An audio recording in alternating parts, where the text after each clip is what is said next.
सोचिए जरा एक ऐसी जंग के बारे में जो पूरे 8 साल तक चली, जिसमें लाखों लोगों की जानें चली गईं, और जब सब खत्म हुआ तो पता चला कि कोई जीता ही नहीं।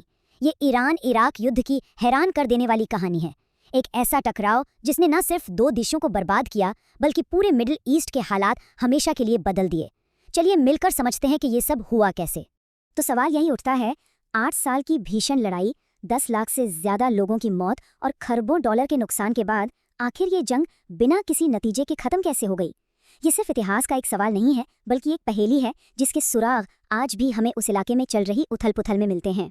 हर बड़ी लड़ाई के पीछे एक चिंगारी होती है ना?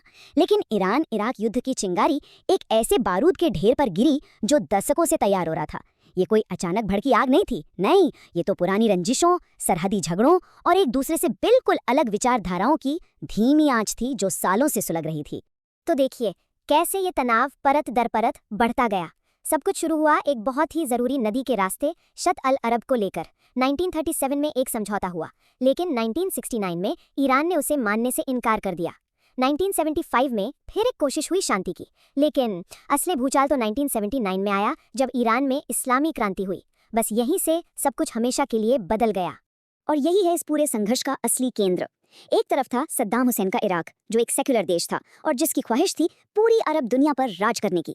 तो दूसरी तरफ था आयतुल्लाह खुमैनी का क्रांतिकारी ईरान, जिसका मिशन था अपनी इस्लामी क्रांति को दूसरे देशों में फैलाना। तो ये सिर्फ जमीन की लड़ाई नहीं थी, नहीं, ये तो दो दुनियाओं का, दो बिल्कुल अलग सोच का टकराव था। तो माहौल बिल्कुल तैयार था, तनाव एकदम अपने चरम पर। इराक ने पहला कदम उठाया ये सोचकर कि जीत तो बस कुछ ही दिनों की बात है, पर ये उनकी जिंदगी की बल्कि इतिहास की सबसे बड़ी गलतफहमियों में से एक साबित हुई। सद्दाम हुसैन ने कह सकते हैं एक बहुत बड़ा जुआ खेला। उन्हें लगा कि ईरान में क्रांति हुई है, सब अस्त व्यस्त है, सेना बिखरी हुई है, इससे आसान शिकार और क्या होगा, बस कुछ हफ्तों में तेहरान पर कब्जा हो जाएगा। लेकिन ये एक बहुत ही भयानक गलत अंदाजा था, एक ऐसी गलती जिसकी कीमत लाखों लोगों ने अपनी जान देकर चुकाई। तो इराक के उस फटाफट जीत वाले प्लान का क्या हुआ? वो ईरान के मजबूत इरादों की दीवार से टकराकर चकनाचूर हो गया।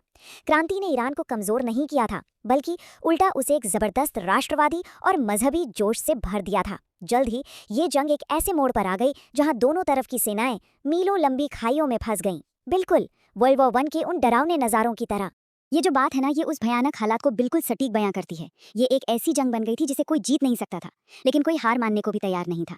देखिए, हार मानने का मतलब था सत्ता का खत्म हो जाना। तो बस वो लड़ते रहे, एक दूसरे को एक न खत्म होने वाली लड़ाई में घसीटते रहे, जिसकी कीमत सिर्फ और सिर्फ इंसानी जानें थी।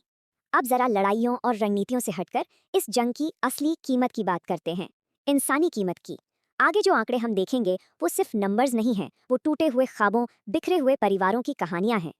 10 लाख, एक पल के लिए इस नंबर के बारे में सोचिए। 10 लाख लोग या तो मारे गए या फिर घायल हुए, मतलब एक पूरी की पूरी पीढ़ी इस बेमतलब की जंग में खत्म हो गई। दोनों ही तरफ परिवारों के लिए ये एक ऐसा जख्म था जो कभी नहीं भर सकता। और शायद शायद सबसे खौफनाक बात यह है कि इस जंग ने बच्चों तक को नहीं छोड़ा। ईरान ने हजारों की तादाद में छोटे छोटे बच्चों को, जिन्हें ह्यूमन वेव अटैक्स कहा जाता है, उसमें इस्तेमाल किया। मतलब उन्हें सीधे सीधे मौत के मुंह में धकेल दिया गया ताकि दुश्मन की पोजीशन कमजोर हो सके। ये इस जंग की बेरहमी की एक दिल दहला देने वाली मिसाल है। और अगर पैसों की बात करें तो ये दोनों के लिए पूरी तरह से बर्बादी थी। कुल मिलाकर 1.2 ट्रिलियन डॉलर का नुकसान। ये इतनी बड़ी रकम है कि इसने दोनों देशों की इकोनॉमी को बिल्कुल तबाह करके रख दिया। एक ऐसी बर्बादी जिससे उबरने में उन्हें कई दशक लग गए और जिसकी कीमत वहां के लोग शायद आज भी चुका रहे हैं। ये लड़ाई सिर्फ सरहदों तक या फौजियों तक नहीं थी, नहीं, एक ऐसा खौफनाक दौर आया जिसे वॉर ऑफ द सिटीज यानी शहरों की जंग कहा गया। इसमें दोनों ही देश एक दूसरे के बड़े बड़े शहरों पर मिसाइलें बरसा रहे थे। जरा सोचिए, तेहरान या बगदाद में रहने वाले आम लोगों के बारे में। हर रात हवाई हमले का सायरन और मौत का डर। ये एक तरह का साइकोलॉजिकल वॉरफेयर था, लोगों का हौसला तोड़ने के लिए। 8 साल की भयानक तबाही के बाद आखिरकार ये जंग खत्म हुई। लेकिन इसका अंत किसी हल के साथ नहीं हुआ, बल्कि ये तो इस पूरे इलाके के लिए नई मुसीबतों की एक शुरुआत थी। हाँ, 1988 में यूएन के दखल के बाद बंदूकें जरूर खामोश हो गई, पर ये असली शांति नहीं थी। ये तो बस एक ब्रेक था। जिन असली मुद्दों ने इस आग को भड़काया था, वो सीमा विवाद, वो विचारधारा की लड़ाई, वो सब जमीन के नीचे सुलगते रहे, बस एक और धमाके का इंतजार करते हुए। इस जंग की विरासत क्या थी? सिर्फ और सिर्फ अस्थिरता और आने वाले कई और झगड़ों के बीच। इराक पर इतना कर्ज चढ़ गया कि उसने कुछ ही साल बाद कुवैत पर हमला कर दिया। ईरान दुनिया में बिल्कुल अकेला पड़ गया तो वो अपनी फौजी ताकत बढ़ाने पर मजबूर हो गया। और सबसे डरावनी बात, केमिकल हथियारों का जो इस्तेमाल हुआ उसने आगे की जंगों के लिए एक बहुत ही खतरनाक दरवाज़ा खोल दिया। तो लीजिए हम घूम फिर कर वहीं आ गए जहाँ से शुरू किया था।